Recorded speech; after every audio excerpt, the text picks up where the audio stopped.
On today's episode, we'll talk about starting out in trash TV, Indiana Jones, Hidden Figures, jumping back and forth between A and B cam, and of course, Alvin and the Chipmunks, The Squeakquel. Just a little bit of business before we start. There may be a curse word here or there in this episode, so please listen responsibly. As always, our website, theop.io, is up and chock full of tips, tricks, and gooey operator goodness. Make sure to check out The Breakdown, where the best operators in the biz explain shots they have done, The Musings, where we discuss everything from quick tips to larger concepts of storytelling, the answers, the images, and so much more. I may or I may not take a break or two during this episode, but I promise that none of them will be longer than 22 seconds. Finally, if you are enjoying the podcast, please follow us, write a review, share us with your parents, and talk us up around the water cooler with your friends. So grab a beverage, sit back, and enjoy the op. Thanks for listening. Lock it up, nice and quiet, and let's roll. Rolling. Victor 30 Echo, take 2. Hey, Mark. Hey, Mark. And camera set. And action. Hello and welcome back to The Op, the podcast where we talk with operators about operating and the art of visual storytelling. My name is Dave Comides and I'm your host, and we are here yet again and thankfully from the Panavision Theater in Woodland Hills because it sounds much better than the shed in my backyard. I'm really excited today to have a great guest and a great operator, Mick Froehlich.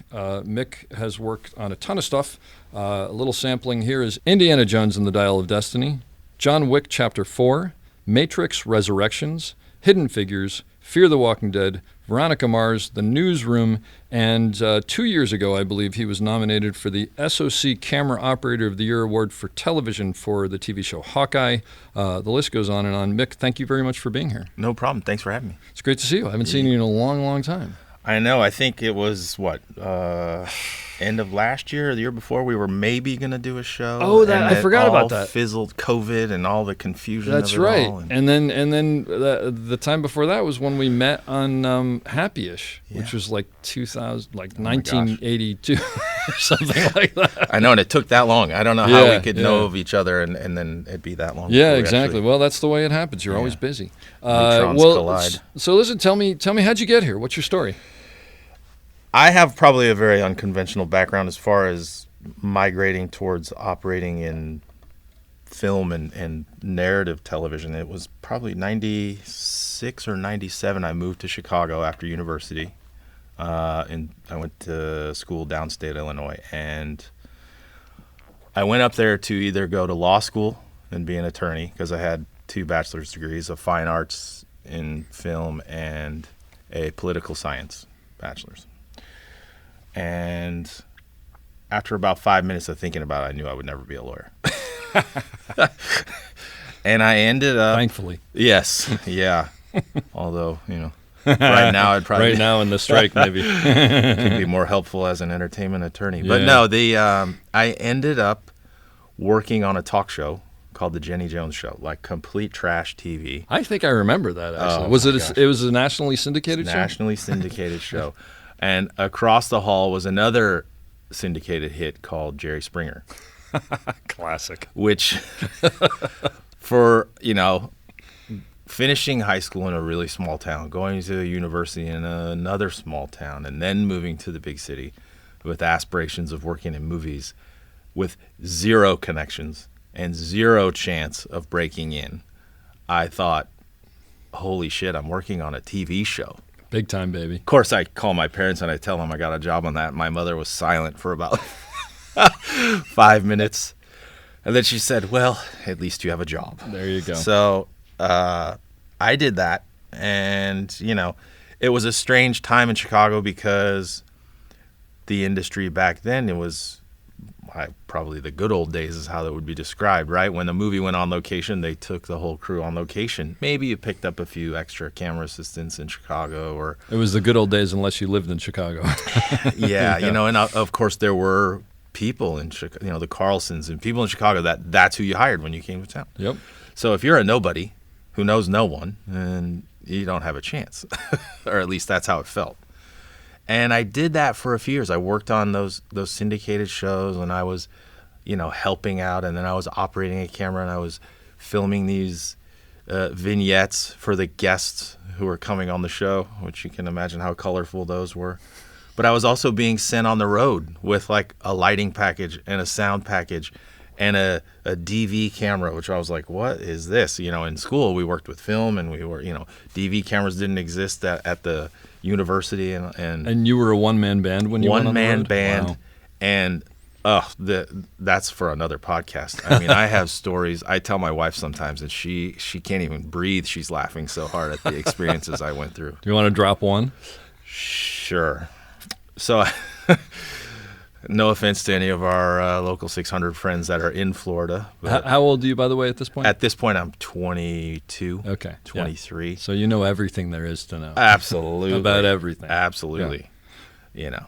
I get sent to Florida for one of the popular episodes on that show. I think it was like Out of Control Teenagers, which now we, you know, before we started recording, we were discussing our own experiences.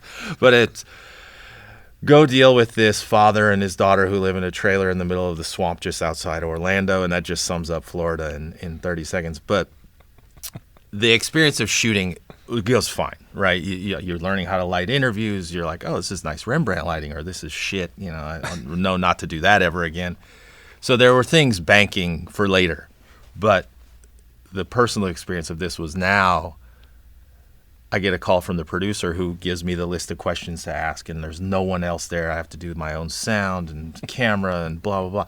She's like, oh, by the way, they've never flown anywhere before. Now you also have to get them to the airport and get them to Chicago. And I said, no. That's not my job. And they're like, oh, it is. And you're like, oh, my God. I'm making $600 a week in 1998 to do this. $600 a week. So just when you guys are complaining about what a PA makes, I feel for our PAs, and they work their butts off, and I feel horrible. But I was making less than what a PA back then made. Yep. I have to get these people to the airport, so I drive them in my rental car. We get to the rental car return. I get them to the terminal. I said, look, you go to this gate. Best of luck. Well, how do I find it? Oh, no. So now I'm escorting them to the plane. Mid-flight. Now, this is December. Florida's lovely in December. Chicago, on the other hand, has a blizzard. The plane gets rerouted to Indiana because there's a storm. And in my mind, I'm thinking, oh, my God, what? Now what? We get off the plane in Indiana. Now, this is pre-9/11. So there's a limo driver waiting at the gate with my name on a piece of paper. And I'm like, huh, hey, I'm him. And he goes, yeah, party of three. I'm like, oh, no. Now I have to ride in the back of the limo with these people from Indiana to Chicago, which, barring any weather, is, well, I want to say probably 4 hours, maybe closer to 5. It's 8 p.m. We get into Chicago at 2:30 in the morning. And just to go back, this is with the father and the out-of-control teenager. In the back of a limousine. And the limo driver keeps threatening to pull over. The weather's bad, and the producer's on the if anybody remembers the Motorola a phone in a bag, I had one of those. Yeah. And, you know, I call, I'm like, hey, the driver wants to pull over.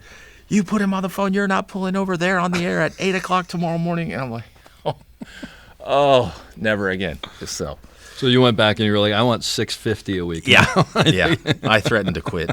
I think I did. I think I got $675. Oh, that's great. Yep. All the things we have to do. So basically, you did you were doing Jenny Jones. Yeah. You said, and then Indiana Jones, and pretty much done.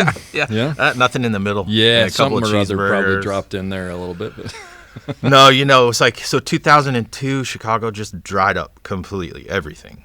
Movies didn't come anymore. The old incentive they had ended, and I thought, well, it's time to shit or get off the pot. And I moved to LA. And again, didn't know anyone, didn't have a pot to piss in. I had a friend of mine who was an editor on Jenny Jones who had left a few years before that and moved to LA. And he's like, look, I got a room in Playa. You can come crash with me. He's like, I'm editing some, I don't even know what he was doing at the time, something for Comedy Central or something. So I stayed with him. We made a few phone calls. I started working on things I, didn't want to do but knew I had to do while I was here, and plugged away at that for a few years until you meet one person on one job as a favor, and the next thing you know, here we are. And I'll never forget, we were doing a little indie movie with an old cinematographer who's been retired for a while named Ernie Holtzman. I know Ernie Holtzman. Yes. I worked with him on I'm sure something. It was It was a TV show. It was Ed Zwick TV show. Ed Zwick and Marshall Herskovitz. Anyway, but Yeah, well, his sister was a famous writer-producer. his sister was Winnie Holtzman, who wrote My So-Called Life, which is probably the greatest TV show ever about teenagers. Correct. And Correct. Which I believe Ernie was fired from. So just to there you go. Okay. And I wasn't going to mention that, but I remember actually talking to Ernie. And I think because I remembered I recognized the name, I was like, "You're not really? Oh, yeah, that's my sister." Yeah. And she wrote it when she was in her 30s or maybe even 40s. Yeah. And I remember saying, like, how does someone who's 40 write a TV show that's that in tune? Yeah, if anybody out there has never seen My So-Called Life, you should watch every episode of it. By the way, I have a friend who made a film, and there was a line in it where someone's trying to say how cool someone is. And they go, he's cool. He's like Jordan Catalano cool. Oh, there you Jared go. Leto played Jordan Catalano and was possibly the coolest character ever. That's right. That's right. Wow. And actually, there's a scene in one of the episodes where they have a band, and the girl who's singing, her friend, gets freaked out and stops singing, and he jumps on the mic. Oh, that's right. And now he's 30 Seconds from Mars. Yeah, he's a rock star, a movie star. And total digression, but watch My So-Called Life. So, Ernie Holtzman. Yeah, there you go. So we were doing a really low budget movie. Eduardo Ponti was directing. It's Carlo Ponti's son. If you don't know, Carlo was married to Sofia Loren, so it's Sofia's son. Yeah. And it's like his first like real film. And then, of course, it was like a tier 1 or something. And you were doing what on this? I was the B camera operator. Okay, gotcha. And it was, oh, wow, okay, first actual movie. Ernie was operating A? No, he was just DPing. Oh, he was DPing, okay. And Lauren Yaconelli was the A camera operator. Lauren Yaconelli. Lauren used to first for me, actually. Yeah, I would have to say, a big showrunner. to pinpoint like 3 or 4 names of why you're where you are, she would be obviously number 1. That's great. She's a wonderful person. Right, and now is a producing director. Yeah. She's a show. She's basically directing pilots. I mean, yeah, it's so great. Yeah, it's great when it happens to good people. yeah, absolutely, and who earned it. And so we were doing that movie, and it was challenging. It was a challenging budget. It was a fun film. It was very funny. Obviously, didn't do very well. Nobody saw it, but it was called Coming and Going with Reese Darby, the guy from Our Flag Means Death and Flight of the Conchords, and he's from that whole crew. Oh my gosh. Yeah, very funny guy. Before he was anybody, probably, right? It was after Flight of the Conchords, but before all of those bigger roles had sort of come. Yeah. So anyway, we do this small, like 4-week shoot, and Lauren and I hit it off, as did both first assistants. And as you know, in this business, if you're nice to people and you communicate well with other people, even people you don't know, your phone is going to ring. And I think that's like the one thing. I sound like a broken record when I talk to people who are like, what makes an operator great? I was like, just be nice to people. Be use your ears more than your mouth. Be nice to people, and things will happen. I don't think people give that enough credit. And the one thing I'll say is, I don't know if things will always happen, but I think the reverse is, if you're not, they probably won't. Yeah, the inverse is probably more true than hopefully the other happens. But my thing is always, if I'm going to stand next to someone for 14 hours a day, I want them to be someone that I enjoy being around. And I'd much rather call the person that I like, who may not be as good as the best person in the business who I don't want to talk to. Absolutely. Absolutely. And I think that goes, miles further than being, I don't think you could be titled an incredible operator without being likable. Yeah. You could be an incredible technician and be someone I don't want to stand next to, but you can operate the wheels and the crane, and you could set up a dolly shot better than me, maybe. That's fine. But if I don't want to be next to you, I am definitely not going to call you. It's not going to happen. Yeah. That's exactly right. Over the years, I've definitely said no to people that have been on the list. Oh, can we bring this person in? I'd rather not. Yeah. And do you feel bad? Because, as you know, in this business, it's all about reputation and work. And a day of work could mean, make or break for people's health insurance. And you carry that burden sometimes. But then you go, well, you know what? They made that bed. That's exactly right. Right? Yeah, they made their bed, they got to lay in it. Yeah. And, it's a trying time right now, especially with everything going on and with the strike. The slowdown that so many people were already feeling back in February. I look back and I can't even believe it. Like I had heard rumblings of it after the new year, and I thought, oh, come on, there's no way. Like, I think it's going to be all right. That happened last go around and everything was fine. Yep. And then as it got closer, you're like, ooh, I'm walking toward a cliff. Yeah, right. By the way, for anybody who's listening to this, because I have no idea what the future will bring, we're talking about the writers-actors strike that's happening in 2023. We're not talking about the one that's going to happen in 2026 or 2029 or the local 600 or the local, IATSE. Yeah, so just putting it in the right thing. But yeah, it's I know people who haven't worked since, but it's almost August now, since January. Yeah. And that's not unheard of. So yeah. But that said, that's part of the business, right? I mean, you hope it isn't, but the reality is, this is now this is the second or third major shutdown I've been through in my career. This is the second. 2008 was the writer's strike, and yep. I want to say there was one other at some point that I can't recall. Maybe when I first started. Well, there was the. Everybody kept saying it in the late 80s, early 90s, but yes. it was after? It was a different contract. Yes. So it wasn't the That's what it was. theatrical. But it didn't completely affect us. Schedule A. But anyway, it's just part of what you have to be worried about. It's why, I talk to people and I go, number one, put your money away. Yeah. Put your money away. Don't buy jet skis. Like, buy them at some point, but make sure you've got 6 months to a year minimum. Absolutely. And then you can breathe easy. That's lesson number 2, right? Yeah. Lesson number 1, be likable. Yeah. And lesson number 2 is save your money. Squirrel your money away. Yeah. Because, I was fortunate enough to be working right up until SAG went on strike. Our movie literally was shut down by the strike. That's great. Yeah. So we were one of 4. You were like one of the last ones going. Yeah. One of the 4 projects in the continental U.S. to still be shooting. Yeah. Amazing. So Lauren, back to Lauren Young. Yeah, so Lauren, she took you under her wing? Yeah, pretty much.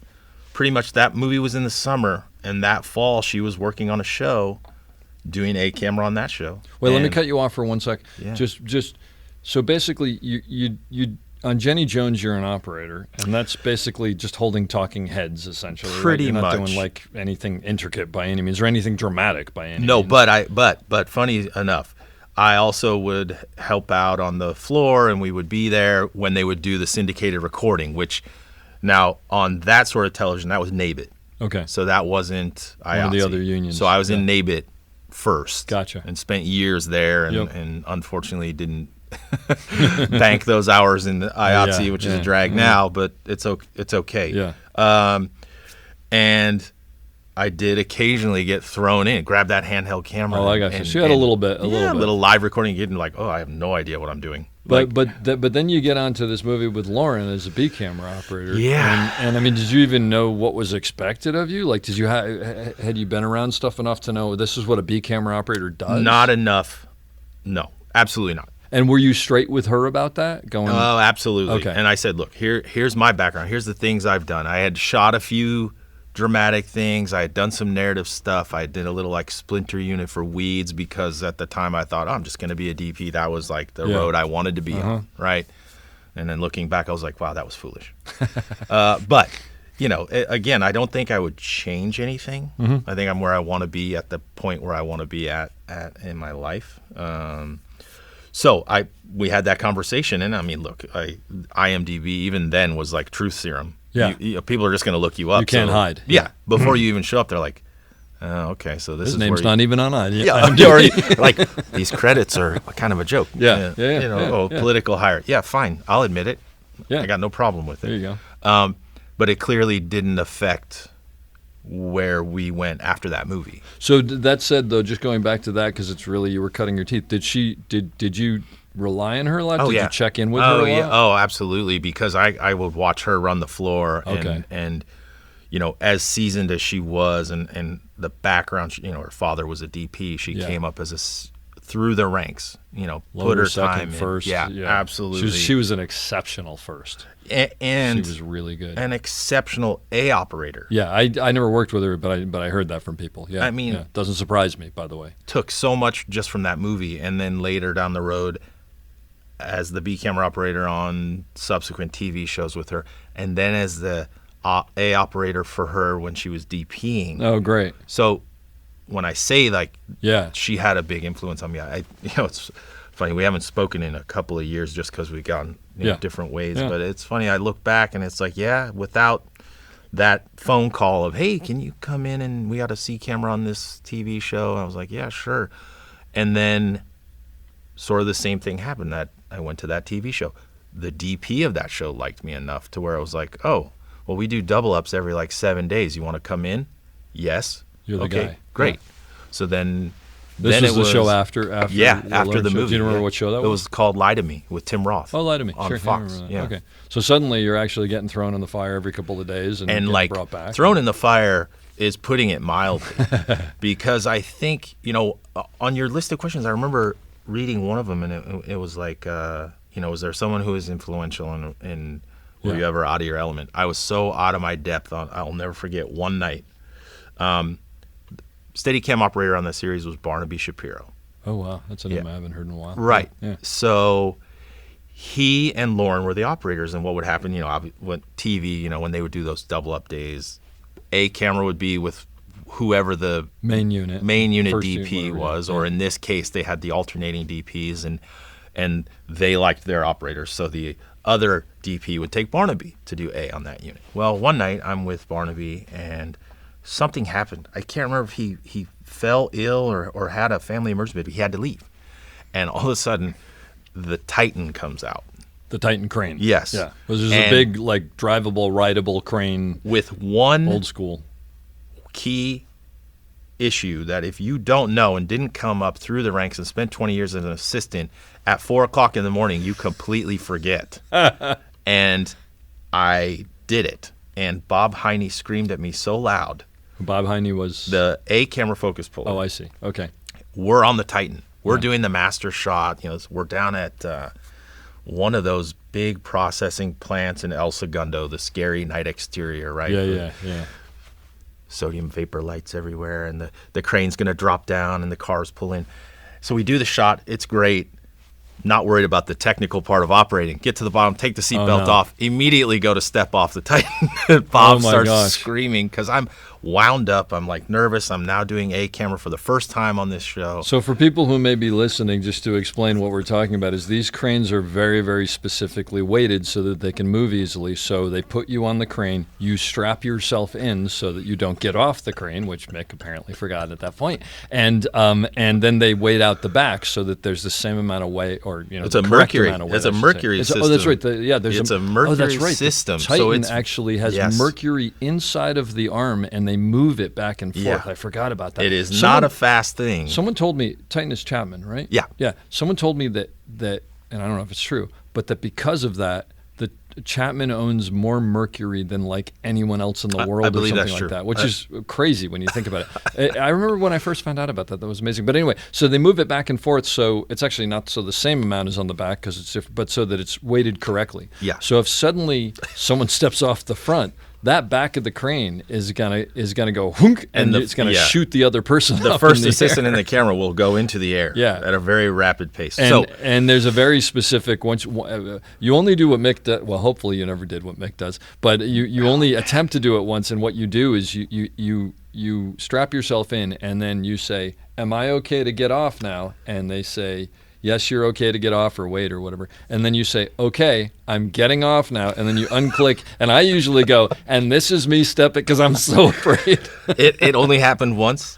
Did you actually step off, though? Okay. No. I took the belt off and stood up, and Bob started screaming, and I immediately remembered, and I sat back down, but I thought, wow, there's things in this business that you're just not ready for at whatever. At 25, at 35, even at 40 sometimes. It's like night work, working above your said job, whatever that is, even, moving an assistant up to operator. And you have to pay attention all the time to what the people above you are doing, because you never know when you're going to be in that situation.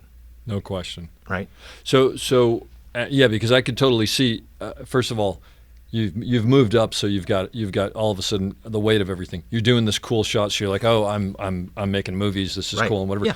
And the the main thing you're thinking is, okay, I got to fix this, I got to fix that, and you're not thinking about the nuts and bolts of it. Yeah, you're thinking like, oh, I'm the A operator. My job is to keep this night moving for the DP and the director so we can get all this stuff done. I got to get off this crane, get over there so we can start working out what happens next. You were also never an assistant who was almost launched in the air, so you don't.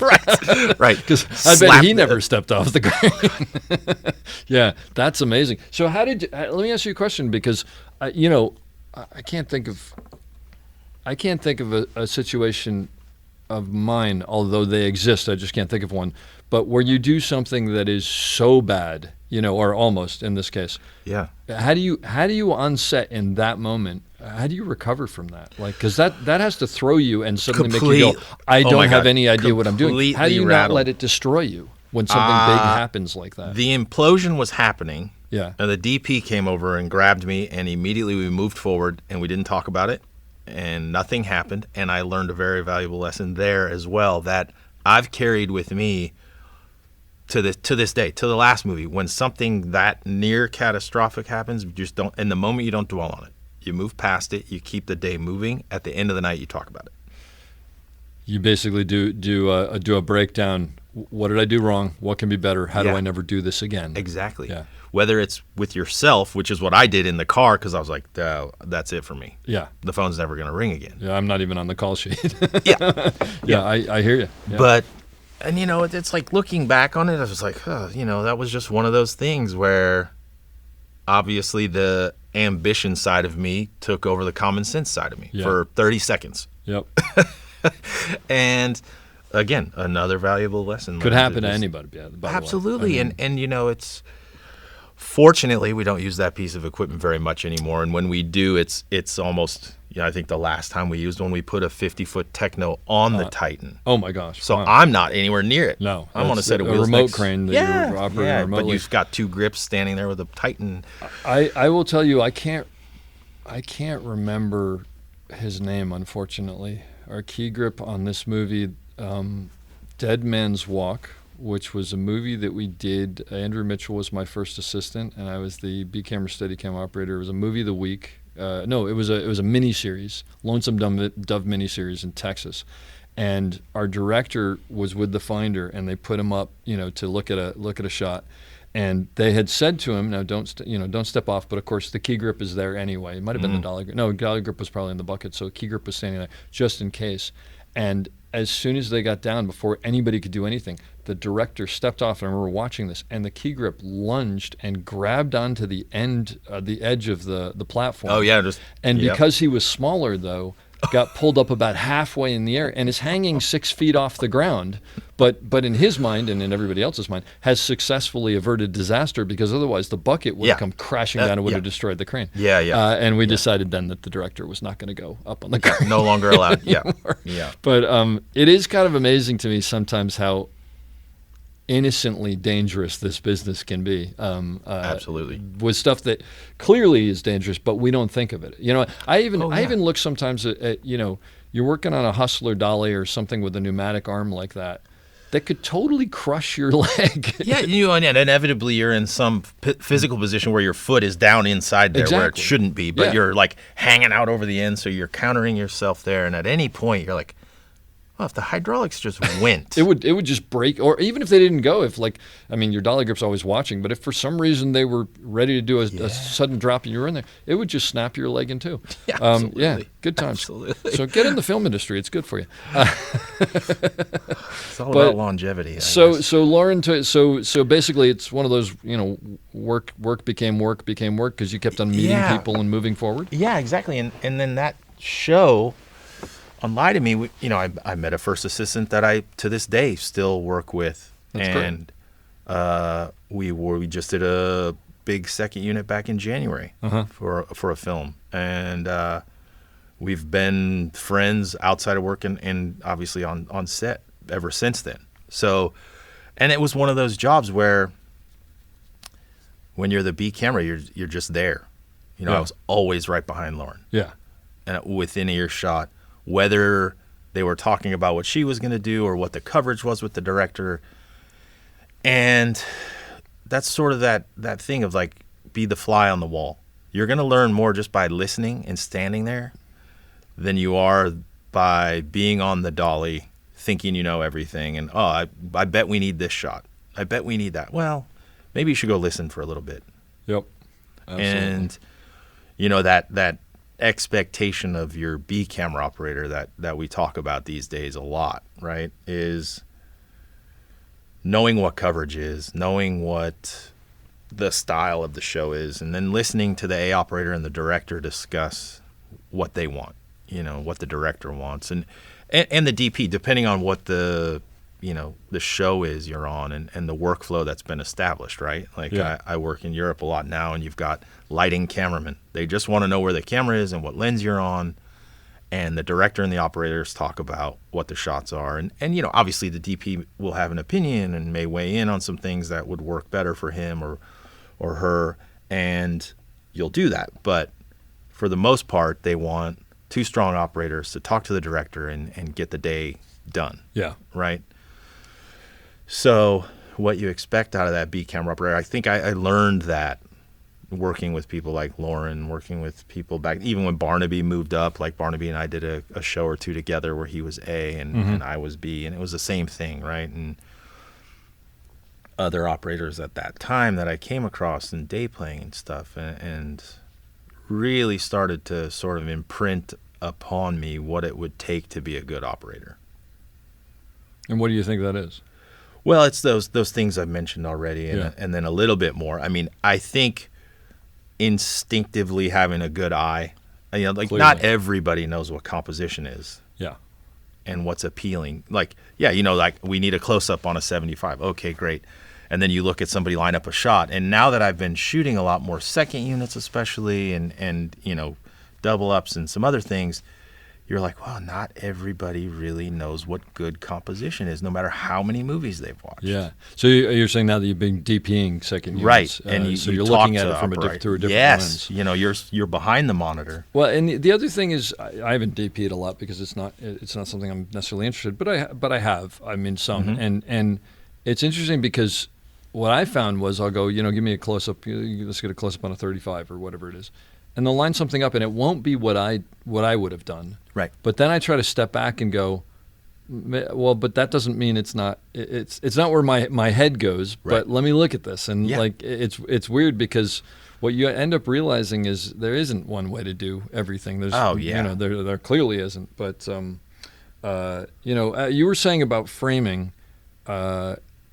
There's the rule of thirds and there's the golden ratio and all these things that truthfully I never knew about. I'm going to be completely honest with everybody. After 20 years in, I was like, this is an interesting YouTube video. Can I get lines on the monitor to teach myself that? How do I get the little spiral thing on the... But do you ever think about that, or do you just frame stuff up? I don't think about it. Yeah. There's certain lessons I've learned from DPs that I respect, or movies that I watched that were shot by DPs I respect, where I'm like, oh, okay. Like short sighting, it was like a thing, right? And it still kind of is. It comes and goes. And, it has this like, oh, it's going to be artistic. We're going to do this like German impressionistic, like everything's short-sighted, too much headroom. Yeah. Oh, okay. Because that's never been seen before. What a genius. But the problem with that is that composition can be effective when it means something. When it tells the story. It can't be effective if it's just, this is our visual language. Okay, but why? Yeah. I'm a pretty well-educated guy. I just need a reason. Yeah. You give me a good reason, I will never ask again. Well, I think also that becomes one of those things where it's like, okay, we're going to... I know you would land the frame this way normally, but I want you to land the frame this way instead. And the thing is, if someone just says that, I can easily go, okay, the left-hand corner, upper corner is going to be on that lamppost, so I can go there.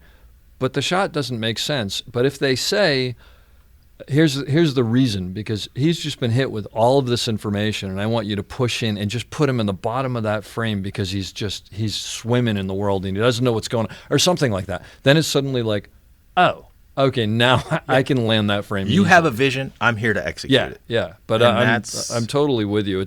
It's funny because it's funny you say that short-sighting had its moment, and everything has its moment. It's like, now we're going to do this, and now we're going to do that. Yeah. And at the end of the day, it just comes down to how do we tell this story? Yeah. I don't care whether it's short-sighted or not. It's this. That's right. This shows me that this person is clearly just. I mean, they're almost falling out of the frame. Like their world is falling apart or whatever. Yeah, it's taking over. Yeah. It's taking over their existence in this story. And as I've gotten farther in my career, that's the stuff to me that actually I think is fascinating, is where they give you this story, and then you can frame it and tell the story. You can propel the story just with an image, with one shot. Yeah, with one shot, you can sum up an entire act of a show. Yeah, whether it be a 1 hour narrative or a 2 hour film that has its scenes, and that is what I'm looking for. Look, we've both worked with plenty of people we respect and don't respect, whether they're the director or the DP. Let's be honest, you can't get along with everyone. No. And even if it's not that, it's just, look, you've got your style. That's not mine. I don't get that. And I've actually had a couple, not many, but I've had a couple shows where people have called me, and I've sort of gone, I just don't think this is going to be a good. I don't think you're going to be happy with me. Yeah. And mainly because I don't think I'm going to be happy. So I just don't think this is the right fit. And that is the luxury of where we are in our career. No question. Right. I mean, I think to be able, someone told me once, the first time you can say no to a huge job is when you've made it. Yeah. Yeah. Or at least you're comfortable enough that you're going to work and you can say no to this job because it's not going to be a good fit. I'm not the right person for your show. But yet there's still hurdles. Like I had one last year. It's fine. Yeah. It's going to happen, and they're unavoidable, Can you, without saying the show, can you explain what that was and how you dealt with it, or? Yeah. Oof. It was a really uncomfortable 2.5 months, honestly. It was a movie, and,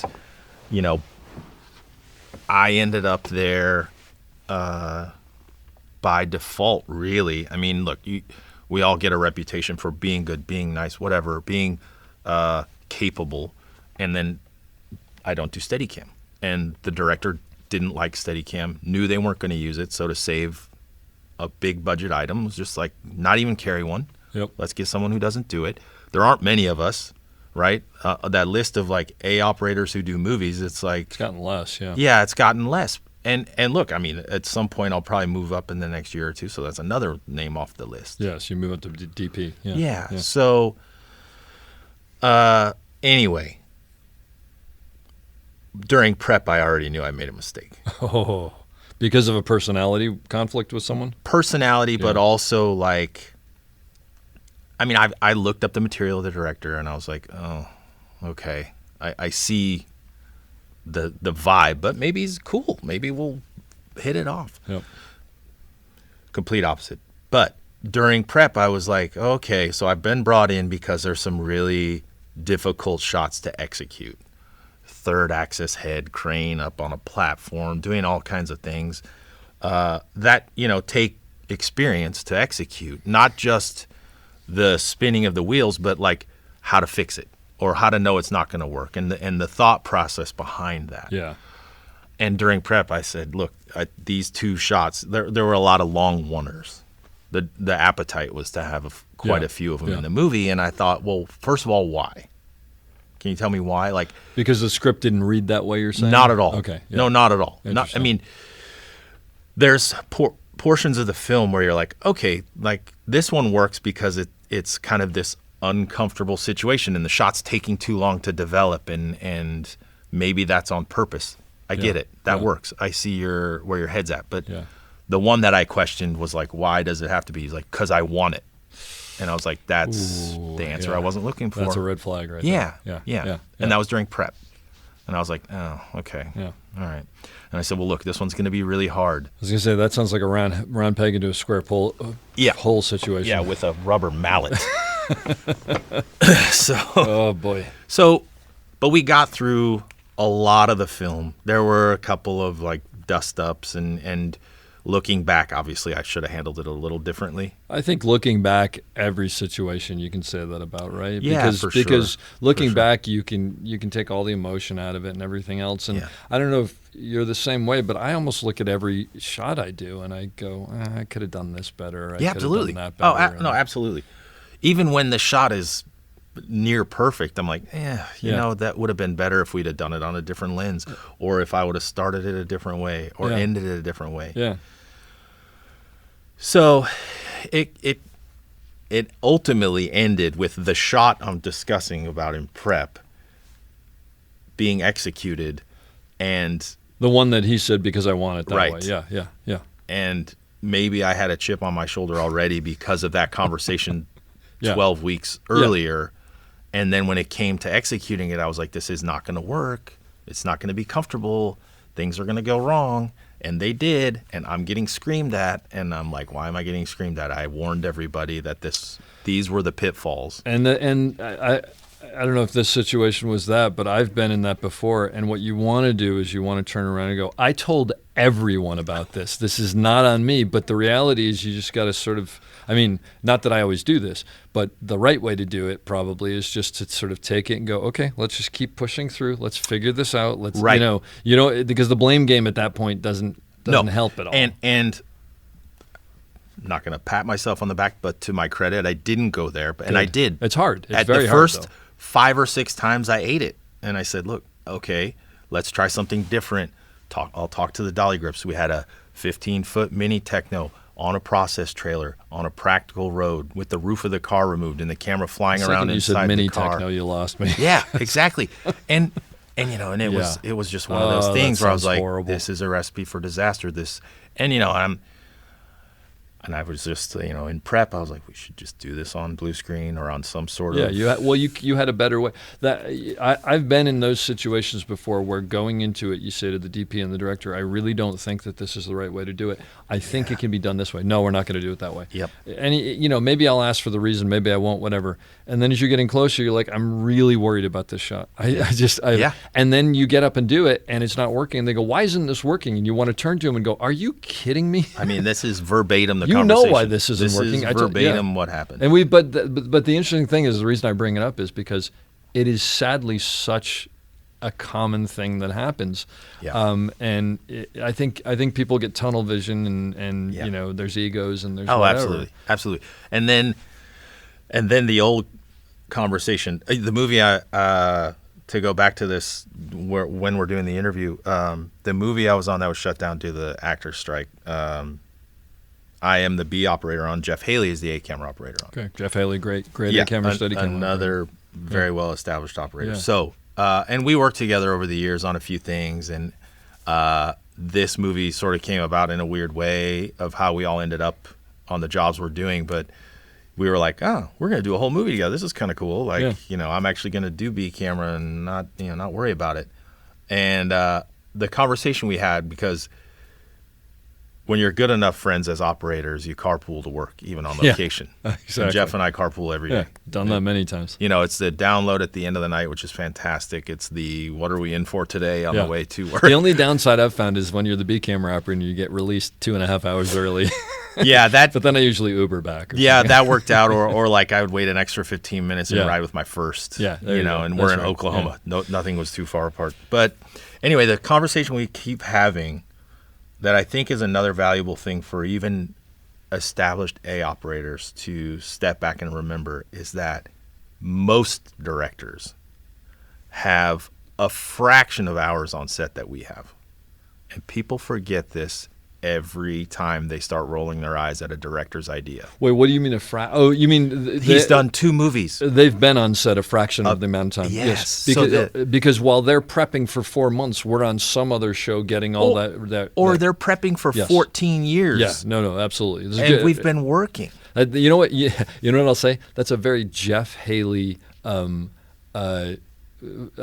piece of information because it's funny. He's so sort of he's just very intelligent about Well, he's things. Stanford you know. educated, so Is he? got I didn't know Yeah. that. Yeah. Okay. What's he doing in this business? Jeff, come killing on. it. Yeah, killing it. Exactly. That's why he's doing so. No, but it's like every time I talk to him about anything, it's just everything. It's very surgical. I think that's the word I would it's use. very. Yeah. He's very analytical. Yeah, analytical. He's yeah, very yeah. analytical. But that's an interesting. And Yeah. I tell assistants, I tell seconds, people who get frustrated, or even actor friends, that when they like confide in you, because as you know, like if especially on, let's say you're doing a narrative television series where it's you and the actors for months, And directors are coming and and go, going, right? yeah. Maybe they have 8 episodes of television under their belt when they come in on a huge hit series, let's Yep. say, right? Do the math. I mean, that's maybe 250, 300 hours. Like, look, we have to have 450 hours every 6 months, or we don't have health care. That's exactly right. No, it's a good. It's So- look. It's an excellent point. that And he and I both had felt that way before. And when we started having the conversation, he goes, "Oh yeah, you tell people that?" I'm like, "I tell them all the time, I've never considered that what you're saying there because all the time." Like, I looked at my hours just because I get weird about it when people are like, "I'm 40 hours from losing my health care," and I'm like, "Oh, I should look and see what happened." Like, okay, well, as of this July, I had 1,280 hours for the last 6-month qualifying. yeah. 1,200 hours on set That's a lot of hours. in 6 months. Well, and then you look at your lifetime and you're like, Yeah. my Oh, gosh. yeah. Forget it. Yeah. But the director has 400. Yeah. His whole career. Yeah. Now, granted, he's also got 400 hours in the edit bay and way more hours in meetings Sure. with studio executives. But when they're on set and they, to the conversation we were having before we started rolling, he has to see it. The director had to see it to understand Some it. directors, yeah, you It's can't because explain they it. don't know what a 50 looks like 8 feet away from the actor. Nor, by the way, should they? I mean, Correct. Yeah, I mean, Yeah. well, it'd be great if they did, but you can't expect them to because Right. they're also working with actors and working with locations and they've got so many other Absolutely. things. But at the same time, then you got to go. Well, then why aren't they listening to me? Well, no, that's true. But then, Yeah. and I think that's probably just the course of the business as it's gone into wherever we're going, into the great unknown. But Yeah. when you have old directors like Billy Wilder and all these people who probably could tell you, I want a 35 over there in the corner. Well, Hitchcock, right? Hitchcock, the perfect used example. To say, from what I understand, he would ahead of time say the boom mic will come in from here. It'll be at a 35. As someone said that he actually found the production aspect of filmmaking to be the boring part because there was so much prep ahead of time. So Yeah. it's a Well, I perfect think example. Fincher just said the same thing. Fincher sounds like he would. Actually. He actually said he loves the prep. He loves the meetings. Yeah. He loves working with the actors. He said the boring part is rolling the cameras. He finds it exhausting. And believe me, he does. Yeah. Like being on set with him, it pains What'd him. you work with him on? We just did a movie last year called The Killer. Okay. That'll come out, I think, in November of this year. And was it the Fincher thing where everything is sort of locked off and he after the fact? Well, we weren't locked off. Okay. So the misconception about that is there's a lot of operating that goes into There it. is. And I think that this is where Brian Osmond, who's done a camera for him since Mindhunter, hasn't been nominated or recognized enough. Because everybody thinks that Fincher's really, really Right. doing and, it after and the the fact. stories are true. Like he's like, oh, I don't, I'm going to reframe everything anyway, Yep. and all this and that. And that happens. Absolutely, it happens. But he also has very specific rules for the camera movement, and they exist. Like anything you can, like, don't do this or oh, absolutely. Like diagonals are the devil's work. really? That was a quote that everything is square. everything is square. That's Tilt, pan, dolly, boom. Wow. None of this back panning unless it makes sense. Do you find that's an interesting way to work, to have those kind of, I don't want to say constraints, that's not the right have word. to but say just what there. I walked away from that experience with, and hopefully there'll be more. Like weirdly afterward, I was like, I would do it again. Yeah. Some people are like, oh, never in my life would I do that again. But there is a thing that happens where you're like, oh, wait a minute. He just expects everyone to be at the top of their game. Which, I mean, is hard, but Absolutely. I personally appreciate because Absolutely. you want everybody to be Yeah, at the top and of their game. and he doesn't treat, it's not an A and a B camera. Here's the first 2 shots. Here's the second 2 shots. Here's the third 2 shots. Yeah. And you might both be on the same lens, but you're 10 degrees off from each other, because if you watch his movies, everyone thinks there's a camera move. No, there's an A shot and then a B shot that's slightly to the right. Yeah. And he cuts around. Well, and he is an auteur. I mean, Yes. which is not that doesn't exist that much. Absolutely not. David Emmerich's told me a story about, and I think he's going to do a breakdown about this on Seven. He worked on Seven, and he did a lot of work on it. I mean, I think he was on the show. But there is a shot down the stairs where it's one of those, halfway down the stairs, and then there's a landing, and halfway down the stairs, which is a Steadicam. And these were steep stairs. Steadicam operator is the hardest thing to do in the world. Absolutely, yeah. And Fincher's only note was, "I don't want this to look like Steadicam." Yeah, he hates Steadicam. and David, by the way, killed it. Yeah. I mean, yeah, I it's don't that even great know how he shot did. when they see Kevin Spacey but don't know who he is yet. Yeah. It's that shot, and it's perfect. It's perfectly executed, and that's what happens when you work with a director like that. Yeah. Everything is perfect. Execution has to be perfect. Yeah. And you come out of a movie like that, like on your A game. Absolutely. Like you are now thinking on a whole other level. So when you go into something like that with someone like Fincher, do you just throw all of your ego out the door? Well, you learn to. Yeah. And in that movie, they started in France. They had a French crew. Then they went to the Dominican for a couple weeks, and I got a call from Eric Messerschmidt. Hey, can you come? I need another operator. Yeah. Sure. Would love to. I think I'm up for the challenge. And by the way, for Eric Messerschmidt, I'm assuming he was DPing that. DP, yeah, correct. You got to probably be very careful about who you're bringing into that situation, because you don't His want neck was on the line. But not only that, but you want operators who are great at what they do, but who understand that they need to do what they're being told to do, as opposed to, I really think this looks better. I don't think Fincher really wants those people. No. Yeah. And then you have this moment, right? Like I believe we did probably about 10 weeks. I think was what I was there for. And one night we're doing a scene, Lower Wacker in Chicago. That culmination. We've gone full circle, right? I'm back in Chicago shooting a huge movie with David Fincher. I'm like, oh, And okay. you're in the classic place where the Blues Brothers shot. So there's that. Exactly. We're This is literally down definitely there, and Lower you're like, Wacker and I'm Drive. like having all these flashbacks of like, oh my god, I used to take this walk in the middle of winter to trash TV, and now I'm doing like That's probably kind of cool. You've come home to roost. right, Yeah. right. It's nice. And we're gonna do this this shot, right, where there's an arms deal happening and blah blah blah, and Fincher looks at me and he says, well, what do you think? Should we do a 40 or a 50? And I'm like, oh God, he has asked me what I think. Did everybody stop? No, all of a sudden I saw Eric in the background, little like wink and like, okay, he now respects you, and that's great. it, right? And then you say the perfect response to somebody like David is like, well, the 50 will get pretty exciting. And he goes, I don't like exciting. Put the 40 on. There you go. Nice. So like those are the things you learn too, right? It's always about listening and paying attention, and to go back to that. Now you're with an auteur director who there's not a lot of input from the operator, really, almost none. He doesn't want any, probably. No, right? doesn't need it either. Well, that's a better word. He doesn't Yeah, need it because he does know exactly what he wants. He sees his edit in his head. Yeah. He's already figured out the entire movie, honestly. Yep. And everything is like to the inch figured out. Like I was impressed. And it makes me think of something that I think is also, it's a great thing. It's a great lesson for younger operators, older operators as well. You come into a place like that where, it's Fincher, or it's not even a Fincher, but the reality is if they don't know you, everybody's watching you when you get there, and they're sort of poking and like your dolly grip right off the bat is poking and testing you to see what does he know, what doesn't he know, how's he know. You're testing your dolly grip, you're testing your AC, and not actually like by design. You're just gathering information of like, can I trust this person? Yeah. Is this person going to pull me out of the fire if I get yeah. And I think directors and DPs are doing that with you when you come in. I mean, Eric knows you, so he doesn't, but I'm sure Fincher was doing that. And so in that situation, do you just basically keep your head down, be quiet, do your work, and then slowly start to go, well, would this work better for you? Know what I mean? Well, it was. This is a funny story. So that we started on January 3rd, right? Come back from the holiday, but this is still like pretty thick in COVID. So we come back. It's masks. It's indoor set. It's a whole thing.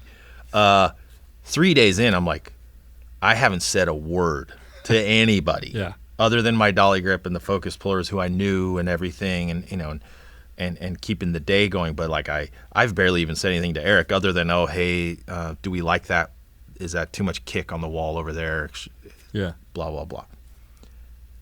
We're gonna do a 6-day week, and on that Saturday, the lead actor gets COVID. Oh. So this is early on enough where we're gonna shut down for a week because there's nothing to do. Yeah. And all I'm thinking on Monday is, I'm going to get a call and be put on a plane back home. Like, Sure. That week went terrible. The way he was speaking to me, how difficult everything was. Let me ask you one quick question and interrupt. How many years have you been operating at this point? At that Ballpark? point, 18. Okay, so 18 years in, you're still thinking, I'm going to phone- get sent home from Yeah. this movie. Yeah. I'm going to get an email with a plane ticket in about 2 hours. Yeah. Yeah. I basically, by the way, will show up going, why did they hire me?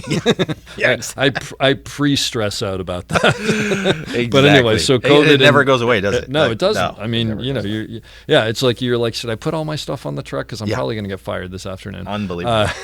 So you're thinking you're going to get sent home? And then Tuesday morning, the office calls and says, not only are you not getting sent home, we're going to keep you on until the end of the film.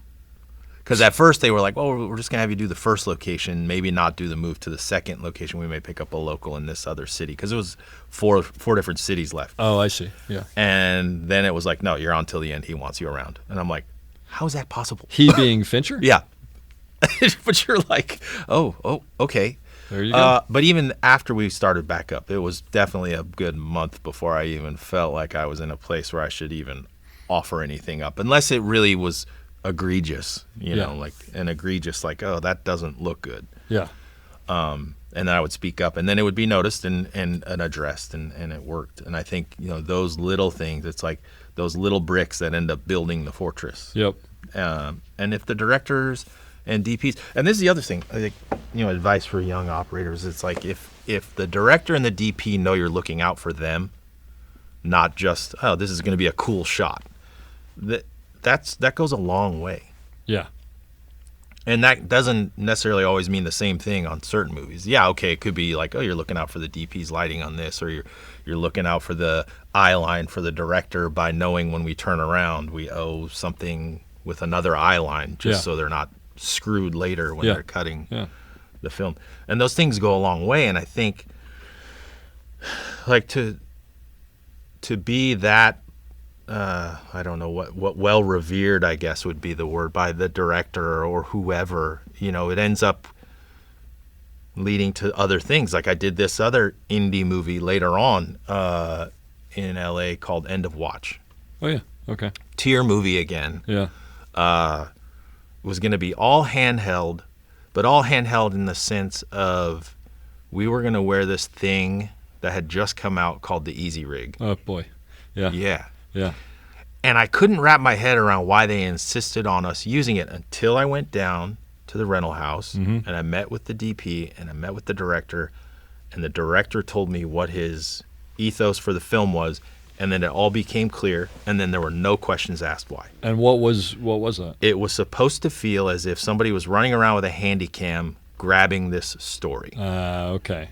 And so And- the Easy Rig, which is sort of like has this thing over your head and drops down on a rope, and it's basically swinging around, and you can just put it anywhere. Yeah, and so whatever. it wanted to feel like you were holding a palm quarter, kind of taking a family movie at a birthday So party. that would be a situation where the Easy Rig would actually make sense. Right, and Yeah. we had a very small camera. Yeah. We were using this thing called the SI2K, which was this tiny little sensor that had to cable to a box that they bolted to the back of the Easy Rig. Wow. So now you're like RoboCam. You're like Ghostbusters, basically. Yes, literally, yeah. you're with the Ecto whatever it was Yeah. called. But and we're running around all over like South Central in the night and the day. And it was a lot of like, we don't want to rehearse. We want it to feel like you're grabbing it with a handy cam and all these things that, you know, normally I would poo-poo. Yeah. Like, I'm like, no, that's not the way to do. But when it was working, it was brilliant. And the movie actually, I think, was brilliant. Yeah. It's really well done. Oh, I'll have to check it out. and I've there's- heard of it, but I mean, look, kind of came and went. if you get Jimmy Muro going, he'll think that we stole the whole thing. He at the time was From doing a Point show Break? called Southland. Oh, Southland. Well, Southland was just we're getting out of the cars and shooting, right? Right. That was a whole thing about that. Right, and but that was also their That was sort their of style. their yeah. style. And I think they used like reds, and they just Yeah. held them in the palm of their Correct. hands or something like that. Yeah, they had them stripped down, really run and gun, and it was a really well done show for that time period. And that was like what we were talking about, things that have come in vogue, like short sighting. I think handheld at that point was like really in vogue. That was its moment. Yeah, Right, like unfortunately. Friday Night Lights kind of exploded, Yeah, and all these yeah, other yeah. things started exploding. So this director wanted to try this, but we also did like body cam mounts to feel like the police body cam, and Oh, this cool. is early on body cams Yeah. when you couldn't go on YouTube and watch car accidents and things, like people go Yeah. down the rabbit Yeah, hole now. yeah. This was, gosh, when was this? This was 2009. Oh, okay. Maybe? Yeah, sure, 2010. So it wasn't everywhere there. No, I mean, like, I don't even That's know. Was cool. the first iPhone out? Maybe. Yeah, like we It weren't. probably was, we yeah. weren't carrying. But anyway, it wasn't there yet. Yeah. So, anyway, we do that movie, and you're thinking on your feet a lot, and you're telling the whole story without a rehearsal with a handheld camera, and the director's seeing all these things he loves, and the DP's there, and he's operating the other camera, and we're working in unison, and we're getting this stuff, and sure enough, 2 years later, the director was going to do another movie, and he called me before he called the cameraman. He hadn't made a deal with the DP yet, but he was like, "You have to come do this next Wow. film. That's I want great. you on a camera." And you're like, That tells you something. "There you go." Yeah. Looking at your IMDb, you got a lot of A camera credits and you have a lot of B camera credits, and it's not you were B and then you became A. You sort of you kind of bop back and forth, right? Which is not what most people tend Yeah, it's to do. a funny conversation, Dave. A lot of people ask me that. Talk about leaving your ego at the door. That's a big one. I like to work, like we all do. Yeah. But I also, in the last 10 years, have been shooting a lot more, Yeah. and have that was always sort of where I wanted to be. So the opportunities of there have presented themselves. Well, as you know, inevitably what happens is if you're on a movie and you have two operators, the Steadicam operator is not going to be the guy who's sent off to do anything, because what if we have a Steadicam shot? Yeah. The other guy's going to go. Now, it started off when I was doing television and I was the A operator for a couple of series where I was like, oh, the DP is going to go scout. You're in charge. You're in charge, So yeah. you shoot. That's how that worked. Well, I was like, oh, I got enough shooting. So then it was like, oh, hey, can you come do this movie? Would you mind doing B camera so that you can go off and shoot and we don't miss you so much? Yep. Yeah, no problem. Sort of that. Gotcha. Okay, so this movie you're going to be A and not shoot anything, but the next movie you're going to be B and there's going to be 6 weeks of second unit to shoot. Yep. So I did, when the pandemic actually hadn't started yet. Basically, I was going to do The Matrix Resurrections with John Toll Yep. in San Francisco. And it was that conversation of, oh, okay, well, B camera and there might be some small second unit stuff to do as we go along. Oh, we were here. We were at Panavision prepping. And during a camera test, the UPM comes up to me and is like, oh, by the way, you're not going to Berlin.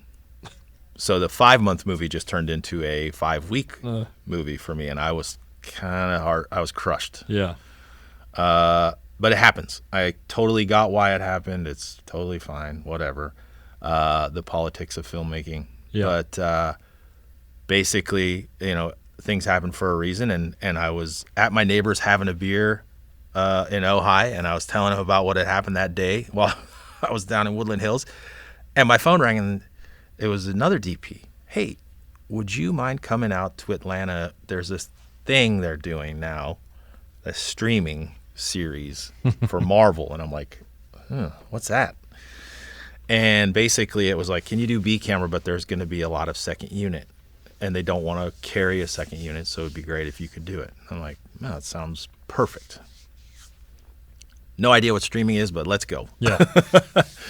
So, and it was a show called Loki for Marvel. And they basically wanted all of their feature people there to make sure that this first sort of round of product. They were dipping their toe in the water. Yeah. And they had done there was 3 of them working all simultaneously, 3 different shows.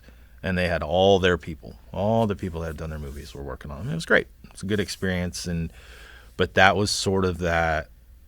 You got to kind of be a Swiss Army knife in this business, and sometimes you're going to be the B operator while the DP operates, and sometimes you're going to be the A operator.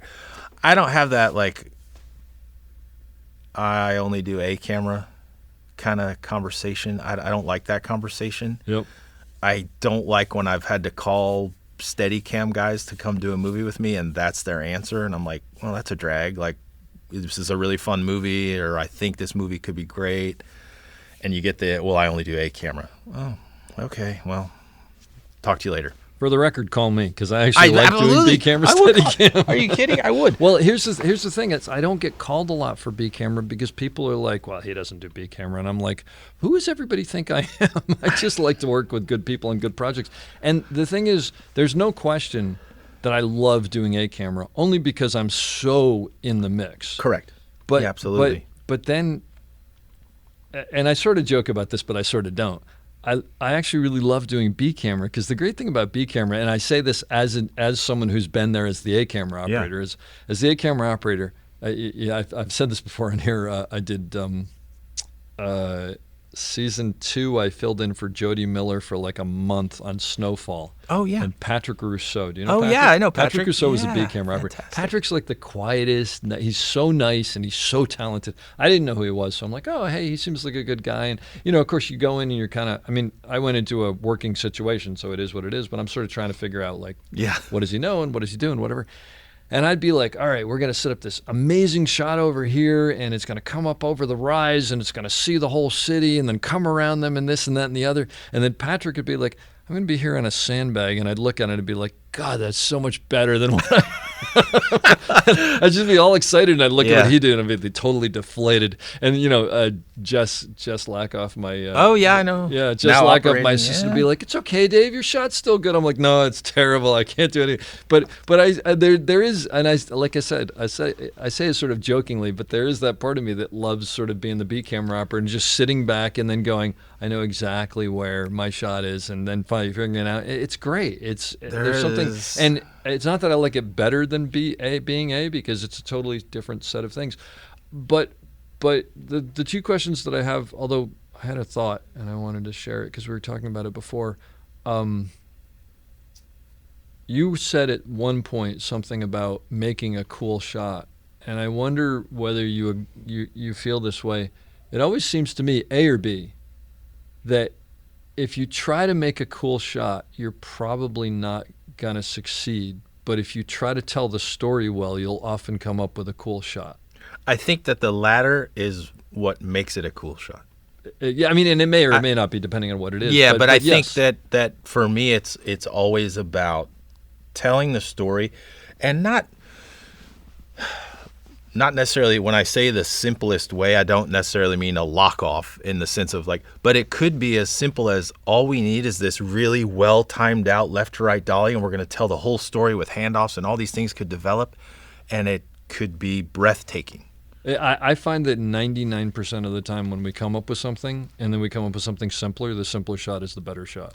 Absolutely. Because assuming that it tells the story. Absolutely. Because then it's less about the shot, it's more about the story. I mean, it's just the way that it falls.